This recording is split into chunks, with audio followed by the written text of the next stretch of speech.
আসসালামু আলাইকুম। Welcome to Asiya's kitchen. আজ আমি আপনাদের দেখাবো সুস্বাদু কক মুরগির মাংস রান্নার রেসিপি।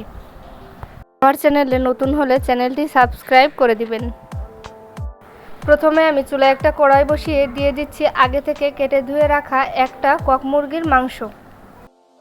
মাংসের ভিতর দিয়ে দিচ্ছি 1 কাপ পরিমাণ পেঁয়াজ কুচি, 2 টেবিল চামচ জিরা বাটা, 2 টেবিল চামচ রসুন বাটা, 2 টেবিল চামচ আদা বাটা,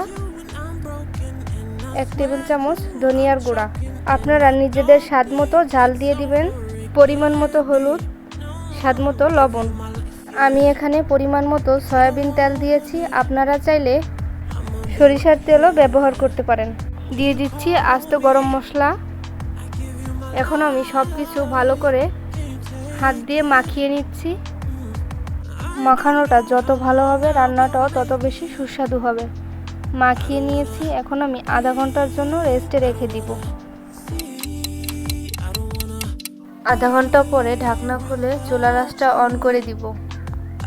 মাংস থেকে পানি ছেড়ে দিয়েছে, এখন আমি এই পানিটা দিয়েই মাংসটাকে ভালো করে নেড়েচেড়ে কষিয়ে নিব। দেখুন অনেকটাই পানি ছেড়ে দিয়েছে, এটা দিয়েই সুন্দর করে কষিয়ে নেওয়া যাবে। এভাবে করে রান্না করলে রান্নার স্বাদটা দ্বিগুণ হবে। আমি এখানে কোনো পানি অ্যাড করিনি, মাংস থেকে যে পানিটাই ছেড়েছে সেই পানিটা দিয়েই কষিয়ে নিয়েছি। এখন আমি অ্যাড করে দিচ্ছি পরিমাণ মতো পানি আমি এখানে একটু বেশি দিয়েছি, কারণ কক মুরগির মাংস একটু শক্তই হয়। পানি বেশি দিলে মুরগিটা ভালো করে সিদ্ধ হয়ে যাবে। মাংসের জাল উঠে গিয়েছে, এখন আমি ঢাকনা দিয়ে আধা ঘন্টার জন্য ঢেকে দিব। আধা ঘন্টা পর ঢাকনাটা খুলে ভালো করে নেড়ে চেড়ে নিচ্ছি।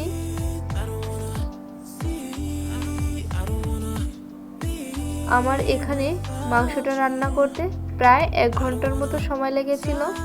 আপনারা চাইলে এভাবেই প্রেসার কুকারে 3 থেকে 4টা বাসি দিয়েও মুরগিটা রান্না করে নিতে পারেন। দিয়ে দিচ্ছি আগে থেকে কেটে ধুয়ে রাখা কয়েক টুকরো আলু, আপনারা চাইলে নাও দিতে পারেন। চুলার হিটটা মিডিয়াম আঁচে রেখে আমি এভাবে রান্না করে নিচ্ছি। মাংস এবং আলু সিদ্ধ হয়ে গিয়েছে, এখন আমি চুলার আঁচটা বন্ধ করে নিব। মাংস রান্নাটা দেখতে কিন্তু খুবই লোভনীয় লাগছে এবং খুবই সুস্বাদু হয়েছে। আমার রেসিপিটি ফলো করে আপনিও রান্না করে নিতে পারেন মজাদার কক মুরগির মাংস রান্না। এভাবে হাতে মাখিয়ে কষিয়ে রান্না করলে কিন্তু স্বাদটা দ্বিগুণ হয়। এখন আমি দিয়ে দিচ্ছি আগে থেকে ভেজে গুঁড়ো করে রাখা 1 চামচ জিরার গুঁড়া এবং গরম মশলার গুঁড়া। খুবই ঘ্রাণ ছুটছে, এই উপর থেকে মশলাটা দেওয়াতে স্বাদটা কিন্তু আরও অনেকটা বেড়ে যায়। আমার রেসিপিটি ভালো লাগলে ভিডিওতে লাইক, কমেন্ট, শেয়ার করে দিবেন। সবাইকে ধন্যবাদ।